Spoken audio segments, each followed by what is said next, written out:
태국이 정말 수비를 잘했느냐?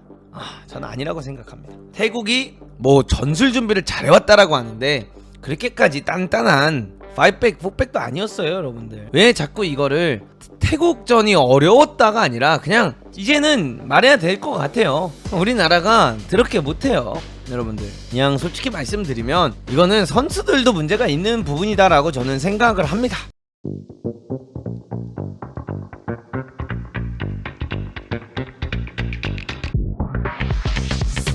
자, 그래서 어제 경기를 보면서 이제 일부 팬분들은 야, 태국이 뭐가 약팀이냐, 태국은 강했다라고 하시는데, 저는 사실 어제 경기를 보면서 계속해서 이야기했던 것 중 하나가 솔직히 태국 진짜 약했다. 태국을 우리가 못 이기는 게 이게 말이 안 됐다라고 제가 계속해서 얘기를 했었죠. 그러니까 아시아가 전체적으로 여러분들 축구가 질이 높아지고 있는 거 맞아요. 타지키스탄이 뭐 아시안컵에서 보여줬던 활약이라든가 이런 것들을 다 따져봤을 때 아시아 팀들이 점점 강해지고 있는 건 맞는데, 아직 태국이란 나라가 우리한테 비비기에는 솔직히 냉정히 많이 부족했던 부분들이 많았다라고 저는 개인적으로 생각을 하고 싶습니다. 자, 여기서 이제 서령우가 이제 볼을 뒤로 잡으면서 가운데 들어오고 있는 백승호를 향해서 패스를 넣는 장면이 나오죠. 이제 그러면서 백승호 선수가 터치 미스가 납니다. 본인은 요거를 오른발로 이렇게 가져가가지고 전진 플레이를 하려고 했는데 백승호 선수가 퍼스터치가 잘못되게 되면서 공이 뒷발에 맞으면서 앞쪽으로 튀게 되었고요. 이렇게 튄 게 결국 슈퍼차이 어버르뚜루뚜루 띠끼따 슈퍼차이 선수에게 연결이 됐고, 슈퍼차이 선수가 미친듯이 치고 나와가지고 여기서 이제 엄청났던 중거리 슈팅을 보여줬던 장면이죠. 그래서 요 장면을 보면서 상대방의 전방 압박이 좋았다, 상대가 압박을 잘했다라고 보기보다는 이건 그냥 우리나라 선수의 개인적인 실수예요. 물론 실수는 어느 팀이든 어느 선수든 나오고, 전방 압박이라는 것 자체가 상대방이 압박을 치는 거를 사용해서 그 팀의 선수가 실수를 하게끔 만드는 게 결국 압박의 의도죠. 허나 지금 이 압박을 한번 봐보세요. 왜 제가 이게 좋은 압박도 아니었다라고 이야기를 하냐면, 여기 현재 이렇게 4명의 선수가 있고요, 미드필드 선수가 뒤에 2명이 있어요. 그래서 현재 백승호 선수에게 주어진 공간을 한번 봐보세요, 여러분들. 어마어마하게 공간이 많습니다. 결국 이 선수는, 여기 서 있는 선수들은 백승호를 잡고 있는 것도 아니었고요, 그렇다고 자구형을 잡고 있던 것도 아닙니다. 요거는 그냥 아쉬웠던 실수일 뿐이에요. 백승호 선수가 이날 오랜만에 대표팀 경기를 뛰면서 뭔가 좀 긴장감이 있었던 건지 뭔진 모르겠지만 그냥 백승호의 한 명의 실수 때문에 기회가 났던 것 뿐이지, 이게 막 태국이 전방 압박을 준비를 엄청 잘했고 태국이 막 엄청나게 공격적인 플레이를 많이 했고 이런 장면은 절대로 아니었다, 이 부분을 말씀드리고 싶습니다. 그러면서 이제 슈팅이 나왔고, 요 슈팅을 하는 장면만 보셔도 아시겠지만 뭐 상대가 수적으로 엄청나게 우위를 가지고 있는 것도 아니고요, 여기서 이재성 선수도 내려와 주면서 우리가 숫자적으로도 충분히 요 아랫지역에 인원이 있었던 장면이기 때문에 좋은 슈팅이 나왔지만 저는 개인적으로 이게 막 태국이 잘해서 나온 장면은 아니다, 이렇게 말씀드리고 싶습니다. 우리나라가 지금 축구를 못하면 못하고 있는 거지 태국이 잘해진 게 아니다, 요걸 말씀드리고 싶고요.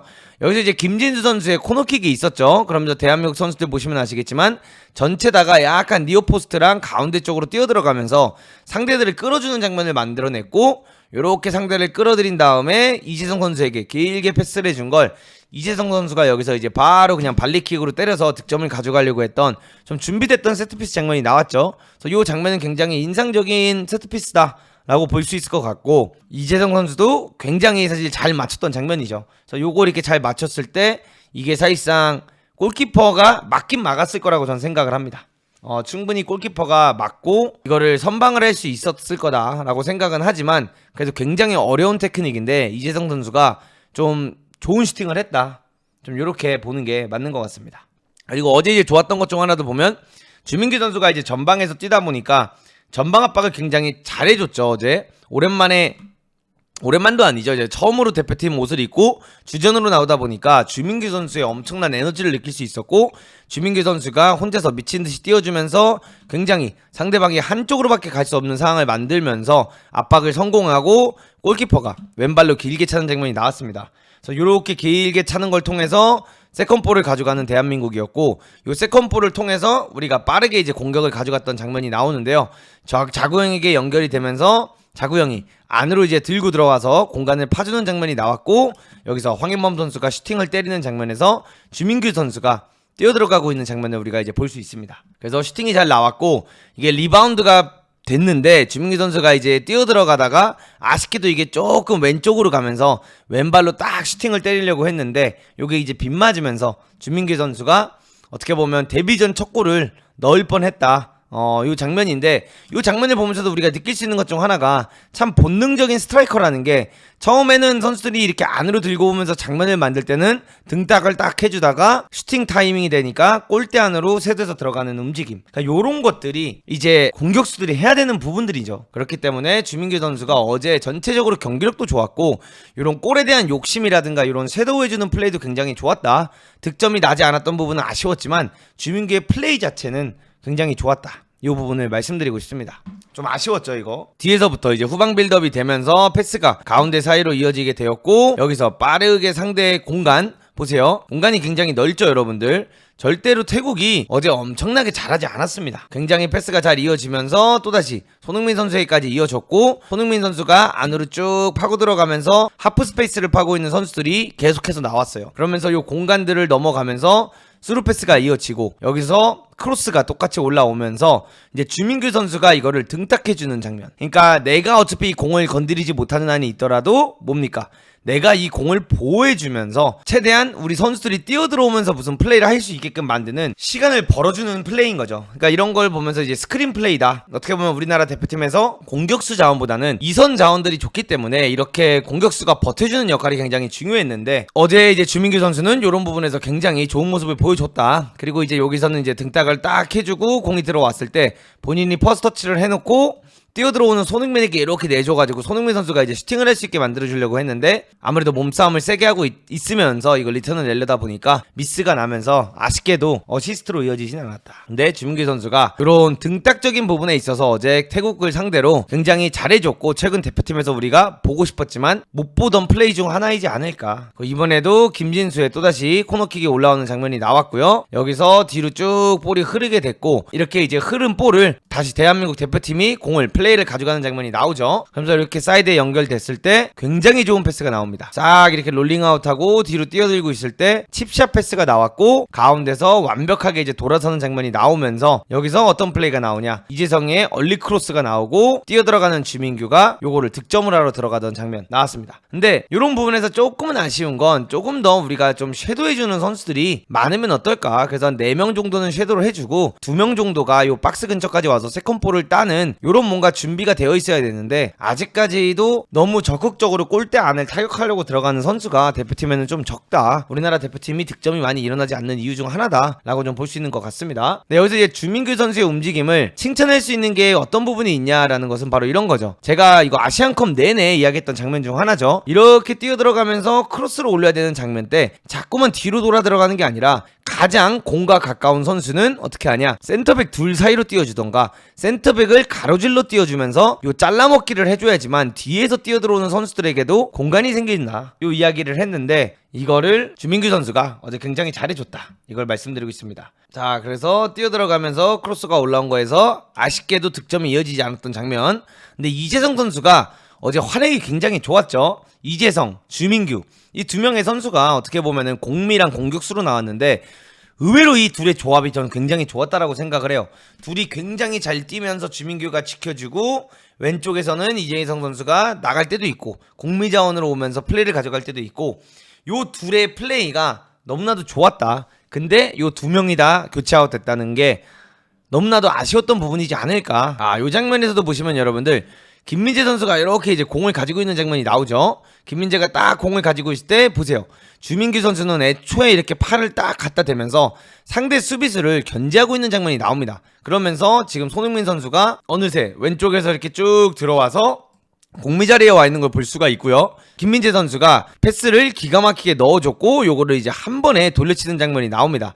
그러면서 여기서 주민규 선수가 등딱을 딱 해주면서 공을 지켜주는 장면이 나왔고, 여기서 보세요. 팔로 딱 막아주고 어멍덩이 딱 내밀어가지고 지켜주는 장면 나오죠. 그래서 공격수가 이렇게 볼을 지켜주게 되면 나오는 장면이 어떤 게 나오냐, 바로 이렇게 손흥민이 돌면서 공간에서 패스를 받을 수 있는 가능성이 높아진다는 거죠. 그래서 공간에서 패스를 받으면서 어느 사이에 낀 선수를 보고 패스를 넣어주고 다시 돌아다가는 요런 3자 플레이 패스가 나올 수 있다는 겁니다. 여러분들 보세요. 상대 수비수들은 이렇게 위치를 잡고 있는데도 불구하고 주민규가 등딱을 해주다 보니까 우리나라 선수들에게는 어떤 스페이스가 나오냐, 요런 하프 스페이스들이 생길 수밖에 없다라는 겁니다. 그래서 주민규가 어제 이런 걸 굉장히 잘해줬고, 주민규가 버텨주고 있을 때는 이재성이 이렇게 올라가가지고 또다시 공격수를 대체해주는 장면, 이런 게 굉장히 좋았다. 그러면서 손흥민과 이제 이재성의 굉장히 좋았던 원투 플레이가 나오면서 손흥민 선수가 본인이 제일 좋아하는 공간에서 패스를 받게 되었고, 여기서 이제 손흥민의 왼발 슈팅이 나왔는데 이제 이런 부분에서 이제 득점이 일어나지 않았다는 거가 조금은 아쉽긴 합니다. 네, 주민규의 등딱을 볼 수 있었던 장면 굉장히 좋았고, 이재성과 손흥민의 콤비네이션 플레이 이것도 굉장히 좋았죠. 요런 장면 자체를 대표팀에서 되게 오랜만에 보는 것 같아요, 저는. 여러분들 요렇게 뭔가 공격수가 홀드업을 해주고 공미가 공격수 뒤에 뒷공간을 침투를 해서 다른 미드필더가 들어오면서 그 공격수 2선에 뛰어들어간 미드필더에게 연결해주면서 다시 패스를 받아서 뛰어들어가는 장면, 요거는 진짜 대표팀에서 벤투 이후로 처음 보는 게 아닌가, 1년 만에 보는 장면이다, 이렇게 말씀드리고 싶습니다. 그리고 요 장면도 한번 봐보세요. 패스를 여기서 딱 이제 주는 장면이 나오는데, 패스가 짧게 이제 이어지면서 플레이를 가져가면서 사이드에 있는 아마 선수에게 패스가 이어질 겁니다. 그러면서 이재성 선수가 또다시 하프 스페이스를 열심히 침투해주고, 여기서 자구영 선수가 패스를 넣어주는 장면이 나오는 장면이죠. 그러면서 자구영이 패스를 쭉 넣어주고 이재성 선수가 하프 스페이스에서 뛰어들어가는 손흥민 선수를 보고 꺾어주는 장면이고, 지금도 보시면 아시겠지만 주민규 선수가 침투를 해주면서 이 두 명의 선수를 본인을 따라올 수밖에 없게끔 만들고 있는 장면이죠. 근데 이게 여기 그냥 가만히 서 있으면 이 선수들이 애초에 움직일 수가 없고, 이 선수들이 움직이지 않게 되면은 손흥민이 뛰어들어오면서 이런 공간이 날 수가 없다. 그래서 어제 주민규의 이런 움직임이라든가 공을 지켜주는 플레이 덕분에 우리나라가 애초에 전반전에 좋은 경기력을 펼칠 수 있었던 거다. 굉장히 좋은 골이 들어갔고, 주민규 선수 누구보다 이제 기뻐하는 장면이 나오죠. 근데 확실히 대표팀에 온 게 너무나도 기분이 좋았는지 이 세레모니를 하는데 주민규 선수가 굉장히 어색해 보이더라고요, 여러분들. 손흥민 선수가 이제 쉬테라 하면서 딱 뛰어가는 장면에서 주민규 선수가 정말 해맑게 손흥민 선수에게 이제 어깨동무를 하면서 뛰어가는 장면이 나왔죠. 근데 요 다음 장면을 보면 왜 주민규 선수가 아직 이게 익숙하지 않은지 좀 볼 수 있는 것 중 하나가 이거 보세요. 현재 굉장히 좋아하는 주민규 선수를 볼 수 있고, 손흥민 선수는 달리고 싶은데 주민규 선수가 너무 무거워가지고 못 달려요. 그러면서 주민규 선수가 점프를 뛰면서 손흥민 선수의 이렇게 머리를 만지는데, 아직 대표팀 세레모니는 어색했는지 주민규 선수가 점프 뛰고 내려오면서 손흥민 선수 이제 뛰어들어가는 발에 같이 걸려요. 그래서 이제 주민규 선수는 그대로 자빠지고, 손흥민 선수는 순간적으로 아프다. 아직은 흥민이 형과의 세레모니는 어색한가 봐, 우리 민규 형이. 요 점프하면서 그냥 흥민이 머리 한 대 이렇게 딱 때리면서 잘했다 이렇게 하려고 했는데, 아직은 흥민이 형이랑 이렇게 둘이 뛰는 게 어색한지 세레모니 하면서 넘어진 주민규를 볼 수 있었다. 그리고 나서 손흥민 선수가 굉장히 좋아하는 장면이 나왔죠. 근데 이재성 선수의 자세 보세요. 와, 진짜 잘 꺾어줬다는 거죠. 딱 45도로 컷백을 잘 냈는지 볼 수 있었던 장면이고, 손흥민 선수도 뛰어들어오면서 딱 왼발로 체중을 실어가지고 그냥 슥 돌려쳐주는 요 슈팅도 굉장히 좋았다. 근데 여기서 제가 이제 한 가지 말씀드리고 싶은 게 있습니다, 여러분들. 요거는 제가 조금 이따 더 심층 분석을 할 때 말씀을 드리겠지만, 대표팀의 이제 가장 큰 현재 문제점이 뭐냐, 바로 이겁니다. 왜 손흥민이 여기 있고 왜 자구영이 여기 와 있냐는 거죠. 분명히 왼쪽 윙에 손흥민이었고 오른쪽에 자구영이 게임을 시작했는데 왜 요런 형태로 계속 게임을 뛰고 있는 것이냐, 이게 좀 이해가 되지 않는다. 이 부분을 말씀드리고 있습니다. 자, 이번에도 보시면 아시겠지만 태국의 여러분들 스탠스를 한번 봐보세요. 태국이 막 압박을 엄청나게 나가고 있던 장면은 아니지만 어느 정도 본인들이 형태를 갖추고 약간 지키겠다는 의미로 이렇게 지금 플레이를 가져가고 있는 모습을 볼 수가 있거든요. 근데 이걸 얼마나 쉽게 우리나라 선수들이 뚫고 들어오는지 한번 보세요. 패스 이어져서 패스 백승호에게 다시 이어지는 장면. 백승호에게 굉장히 많은 스페이스가 있고 또다시 이게 사이드로 편하게 연결이 되면서 자구형은 안으로 들어가면서 또다시 사이드로 파고 있고, 서령우 선수가 앞으로 치고 나갈 수 있는 공간은 굉장히 많고, 어제 태국이 그렇게까지 잘하지 않았습니다. 그래서 또다시 패스가 이어졌고 롤링아웃을 하게 되면서 공격을 진행하는 장면이 나왔고요. 요 공격이 진행된 장면에서 백승호까지 합류하면서 이제 3자 패스를 통해서 다시 패스가 이어지면서 볼이 뒤로 이제 순환이 되는 장면이 나왔죠. 그러면서 손흥민 선수가 쫙 뛰어들어가는 장면이 나오고, 여기서 이제 주민규 선수가 홀더 플레이를 해주고 있죠. 그러면서 이재성이 딱 공을 받으러 나와주면서 어그로를 끌어버리고 황인범이 뛰어들어가는 손흥민을 향해서 정말 좋은 패스를 넣습니다. 그래서 손흥민 선수를 보고 황인범이 킬 패스를 넣어줬고, 여기서 손흥민 선수가 조금 더 템포 빠르게 크로스를 올렸어야 됐는데 뭔가 디딤발을 그 타이밍을 잡다가 조금 타이밍을 늦게 잡으면서 결국 볼이 아웃이 되긴 했는데, 플레이 자체는 굉장히 좋았다. 그리고 주민기 선수가 요거를 헤딩을 뛰어들어오면서 하려고 했는데 아쉽게도 득점이 이루어지지 않았다라는 거. 근데 여기서 이제 아쉬운 게 바로 이런 거예요. 보세요, 주민기 선수는 이렇게 뛰어들어 왔죠. 근데 어떻게 이렇게 일자로 서 있냐라는 거죠. 누군가는 파포스트에서 뛰어들어 와야 되는 거고, 누군가는 미들 지역에서 뛰어들어 와야 되는 거고, 누군가는 공격 지역에서 앞으로 잘라주면서 공격을 크로스를 받아서 먹을 수 있는 숫자가 많아져야 되는데, 우리나라 대표팀은 현재 계속해서 프리롤, 너무나도 많은 선수들이 그냥 자유분방하게 프리롤을 가져가다 보니까 이런 상황이 일어날 수밖에 없다라는 겁니다. 그러니까 득점이 안 들어가는 데는 다 이유가 있는 겁니다. 너무 프리롤이 많아요. 죄다 프리롤이에요. 자, 요 장면에서도 태국이 내려앉아있던 장면인데 대한민국 선수들이 풀어주는 장면이 나왔고, 손흥민 선수가 사이드에 있으면서 또다시 이제 침투해주는 장면 나오죠. 그러면서 손흥민 선수가 똑같이 토트넘에서 왼쪽 윙을 뛸 때 우도기가 됐든 메디슨이 띄워주면은 그거를 살려주는 것처럼 손흥민 선수가 왼쪽 윙에서 또다시 패스를 살려주는 장면이 나왔고요. 요 장면에서도 똑같이 자구형한테 쫙 이어지게 됩니다. 그리고 주민기 선수는 여기서도 3번 선수가 못 나가게, 보세요 여러분들, 잡고 있는 모습 보이죠? 최대한 이 선수 허리 잡아주면서 못 뛰어나가게 막으려고 하고 있는 장면이 나왔고, 여기서 자구형이 이제 슈팅을 하는데 3번에게 블락킹을 당하면서 요 다음 장면에서도 슈팅을 가져갔는데 아쉽게 득점으로 이어지지 않았던 장면. 그래서 이런 걸 보시면 아시겠지만 태국이 그렇게까지 수비를 잘하지 않았어요. 태국이 그렇게까지 수비를 잘하지 않았고, 선수들이 이런 하프스페이스 침투라든가 이런 것도 나쁘진 않았던 경기였다. 클린스만 때보다는 확실히 좋았다. 허나 프리롤이 너무 많다. 요거를 말씀드리고 싶습니다. 요 장면에서도 보시면은 또다시 전진으로 패스가 이어지는 장면이 나오죠. 전방으로 패스가 이어졌고 또다시 공간에 넣어주면서 뛰어들어가는 장면 나오는 플레이가 나왔죠. 그래서 어제 은근히 태국을 뚫어내는 게 그렇게까지 어렵지 않았어요, 여러분들. 그리고 나서 자구형에게 또다시 이재성 선수가 연결을 해줬고, 주민기는 공격수로서 뛰어들어가지고 있고, 그럼 여기서 이제 자구형의 슈팅이 나오는 장면이고, 요런 거를 뛰어들어가면서 우리가 이제 세컨볼에 대한 집착을 보여줘야 되는데 아쉽게도 이게 슈팅한 게 골대 맞고 튀어나왔고, 요거를 12번 선수가 이제 먼저 클리어링하는 장면이 나왔던 플레이입니다. 딱 몸 열자마자 여기서 요 패스가 딱 나갔으면 업사이드에 안 걸리는 거였는데, 이재성 선수가 요거를 한번 더 완벽하게 차려고 각을 더 내요. 그러면서 패스가 이제 들어갔고, 김진수가 오버래핑을 나오면서 요 볼을 받았고 뛰어들어가는 손흥민에게 넣어주면서 득점이 이제 일어났던 장면인데, 여기서 이제 이재성 선수가 굉장히 좋은 패스를 넣었지만 요 터치 한 번을 더 했던 게 조금은 아쉬웠다. 근데 뭐 요런 거는 다 아쉬워 보일 수밖에 없는 장면이죠. 근데 어쨌든 간에 굉장히 좋은 스루 패스와 함께 김진수의 굉장히 좋았던 침투가 있었죠. 그래서 요런 걸 보면서 느낄 수 있는 게, 자, 태국이 정말 수비를 잘했느냐? 저는 아니라고 생각합니다. 태국이 뭐 전술 준비를 잘해왔다라고 하는데 그렇게까지 단단한 5백, 4백도 아니었어요, 여러분들. 왜 자꾸 이거를 태국전이 어려웠다가 아니라 그냥 이제는 말해야 될 것 같아요. 우리나라가 그렇게 못해요, 여러분들. 그냥 솔직히 말씀드리면 이거는 선수들도 문제가 있는 부분이다라고 저는 생각을 합니다. 이거는 뭐 감독이 바뀌고 막 이런 것도 막 있지만 뭐 언제까지 이게 감독 하나만 의존할 수 있는 건 아니잖아요.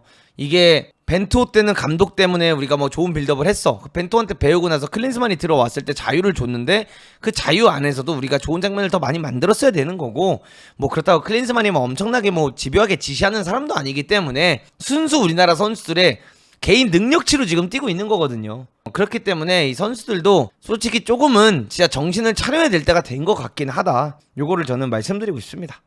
그리고 요 장면도 굉장히 좋았던 장면인데, 안으로 싹 이제 패스가 들어가는 장면이 나왔고, 그러면서 패스를 백승호에게 이어줬고, 백승호가 안으로 치고 들어오면서 슈팅을 해야 되는 장면이죠. 이 장면도 이제 백승호 선수가 뛰어들어오면서 슈팅을 하려고 했는데 이제 각이 굉장히 없었던 장면이다. 결국에는 심판이 이제 1대1 상황에서 휘슬을 불게 됩니다. 그래서 휘슬을 불었고, 이 장면의 이제 모든 거를 전 알려주는 장면이라고 생각을 하는데, 이제 마이클 킹 코치님은 고개를 숙였고, 정조국 코치님은 황선홍 감독님의 이제 눈치를 보고 있었고, 이제 약간 황선홍 감독님도 1대1이 되자 좀 스트레스를 받으시고 위기감을 느꼈는지 코치님들한테 야 빨리 다 나와라, 앉아있지 말고 하이파이브 하고 막 이럴 때 아니니까 빨리 다 나와라, 우리 지금 사고 터졌다, 비상 하면서 이제 전체 다 나와가지고 어떻게 보면 이 경기가 마무리가 되었다, 이렇게 말씀드리고 있습니다. 그래서 요 경기를 보면서 태국이 잘했냐라고 하면은 어쨌든 간에 태국은 1대1로 우리나라까지 와가지고 무승부를 가져갔기 때문에 결과론적으로 봤을 때 태국은 잘한 게 맞습니다. 허나 태국이 실력적으로 잘했냐라고 하면 저는 잘했다고 생각을 하지 않고요. 이거는 뭐 전술적으로 못했다 잘했다라고 이야기하기에는 사실상 감독이 부임이 된 지 며칠이 안 됐기 때문에 2차전에는 평가를 할 수 있어도 1차전에는 평가가 좀 힘들 것 같고요. 허나 교체 타이밍이라든가 교체하는 거를 보면 이게 월드컵 최종 예선이 아니라 친선 경기를 뛰는 듯한 느낌의 교체 전술이 있었다, 요거는 말할 수 있을 것 같고, 그리고 그 외에 할 수 있는 것들 중 하나는 대한민국 선수들도 이제는 좀 정신을 차려야 될 필요가 있다, 전 이거를 말씀드리고 싶어요. 스마니 형이 망쳤고 스마니 형이 선수들을 1년 동안 진짜 전술을 다 없애뜨리면서 벤투가 만들었던 걸 다 없앴다라고 해도 손흥민 선수는 토트넘 프리미어리그에서 득점왕을 하고 정말 좋은 활약을 펼치고 있는 선수고, 김민재 선수는 미넨에서 뛰고 있는 선수고, 황인범 선수는 즈베즈다에서 뛰고 있는 선수고, 이재성 선수 독일, 정우영 선수 독일, 김진수 선수는 전북현대부터 시작해가지고 해외 다 뛰고 온 선수고, 김영권 선수도 J리그도 뛰고 막 다 정말 좋은 활약을 펼치고 K리그에서 우승을 하고 있는 울산에서 2년 연속 뛰고 있는 선수고, 아챔 4강까지 나갔고, 오른쪽 백의 서령우도 같은 신세고, 백승호 선수도 버밍엄에서 뛰고 있고, 주민규 선수는 K리그 득점왕을 사실상 그 경기 숫자 때문에 3년 연속 못했지만 3년 연속 하고 있는 거나 다름이 없고, 이렇게 주전 멤버를 봤을 때 이 태국을 그냥 실력으로 찍어서 못 누른다는 것 자체가 선수들도 반성은 해야 돼요. 이게 그냥 플레이가 좋았다, 좋은 장면을 많이 만들었다, 그거는 말이 안 되고 좀 정신을 좀 차릴 필요가 있어요. 그렇기 때문에 이게 진짜 선수들도 좀 마음가짐을 좀 독하게 먹어서 이 대표팀이 정말 얼마나 국민들의 팬들의 응원을 많이 받는 자리인지, 이게 사건들이 터지고 난리가 나고 축협이 저렇게 난리를 쳐도 팬들은 다 와가지고 이제 이 대표팀을 응원했다는 말이죠. 그렇기 때문에 이제 그런 것들을 다 따져보면 진짜 선수들도 태국을 못 이긴 거는 진짜 반성을 해야 된다, 이걸 말씀드리고 싶어요. 왜 그 말을 하냐면, 제가 이제 요르단 경기를 보거나 아시안컵 때 요르단 같은 경기를 보면 느끼는 것 중 하나가, 요르단은 진짜 좋은 선수들이 있어요. 그러니까 태국 선수들이 나쁘다라는 게 아니라 그 좋은 선수는 당장 그 선수를 전북현대에 갖다 놔도 울산현대에 갖다 놔도 좋은 활약을 해줄 수 있을 만한 선수들이 그 팀의 11명 중에 4-5명은 있다라는 겁니다. 아시안 무대에서 좋은 활약을 펼치거나 이 선수가 유럽에 나가게 되더라도 빅클럽 안에 들어가진 못하더라도 그 일부 리그 안에 있는 애매모호한 팀들에 들어가서 충분히 게임을 뛸 만한 능력을 가진 선수들이 요르단에 많았어요. 그렇기 때문에 요르단한테 지거나 이런 거는 우려가 됐었어요. 근데 솔직히 태국을 보면서는 우려가 하나도 안 됐었어요. 태국한테는 진짜 이게 비겼으면 안 되는 경기다라고 저는 말씀드리고 싶습니다.